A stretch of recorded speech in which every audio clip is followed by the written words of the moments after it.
Head sõbrad, ma alustaks kahe märkusega, mis mind on seganud selle eelnõu menetlemise juures, ja siis läheks asja juurde. Esimene märkus on selline, et see seaduseelnõu on esitatud Riigikogu menetlusse 40 Riigikogu liikme poolt. See 40 Riigikogu liiget on Riigikogu vähemus. Sellele eelnõule on mitmel juhul püütud juurde lisada mingeid muud nimetusi kuni koalitsioonini välja. Ma pean oma ametikoha tõttu kaitsma Riigikogu liikmeid ja selle nimetuse andmisega te, head inimesed, teete liiga neile rahvasaadikutele, kes algatasid selle eelnõu ja tänasesse võimuliitu ei kuulu, kui ka teete liiga neile rahvasaadikutele, kes seda valitsust toetavad, aga seda eelnõud ei algatanud. Nii et palun olgem täpsed, see on rahvasaadikute eelnõu. Teiseks on tekitanud väga palju sellist arutelu selle eelnõu sisu, kuna ta on sooneutraalne. Ja ma kiidan seda töörühma, kes eelnõu ette valmistas, just selle eest, et ta sooneutraalne on. See ei ole mingi teise sildi all valekauba sisse toomine, vaid mõelge ka teistpidi, et kui me ütleme selgelt, et meil on seadustatud abielu ja meil on siis nüüd olemas ka võimalus kooselu registreerida ja kuid see teha ainult samasoolistele paaridele, siis peaks ju põhjendama, miks erisoolised paarid ei oma õigust oma kooselu registreerida. Mina seda põhjendama ei oska. Seda ei olegi võimalik põhjendada. Ehk tuleb lähtuda nendest samadest võrdsetest võimalustest, mis inimestel on, sõltumata sellest, ja selles mõttes on kooseluseadus puhtalt kontseptuaalselt õieti üles võetud. Täna on ilmselt juba ammu möödas see aeg, kus seaduse paragrahvidest rääkida, et see on suhtumise asi.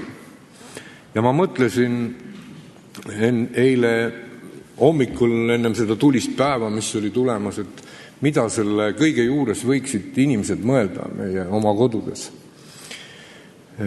Ma usun, et üks 30. aastates, kuskil 10 aastat tagasi kirikus oma abielu registreerinud paar hommikul lapsi lasteaia viides mõtles ka selle peale. Ja ega nad õieti aru ei saa, miks see teema nii tähtis on, aga kindlasti mingi osa neist, kes on aktiivsem poliitikas, kellel on võib-olla sõpru, kelle peale nad mõtlevad, ma usun, et see seadus on nende jaoks seadus, mis vastu võetakse. See ei sega neid. Siin eile kolleeg Kaljuvee pidas väga südamliku kõne minuealistest inimestest. Mina ütlen teile siiralt ja ausalt, et minu peres kasvavad lapsed ja lapselapsed. Mina ei suudaks oma peres 60-aastase inimesena seletada, miks ma sellist seadust ei algata ja miks ma selle seaduse poolt ei ole. Sest must ei saadaks aru. Ma ei oskaks ka endale seletada. Sest ma usun, et inimestel peavad olema võrdsed võimalused, õigused. Aga ma saan ka aru nendest minuealistest, kellel on tekkinud selle arusaamatu nende jaoks vastu mingi imelik tunne, mingi kartus. Et kui see seadus vastu võetakse, siis võib-olla keegi tuleb nende akna alla musitama. Ma arvan, et kui see seadus vastu võetakse ja nad näevad ja ta kehtib, ja keegi nende akna all ei käi, ju nad ka muutuvad rahulikumaks.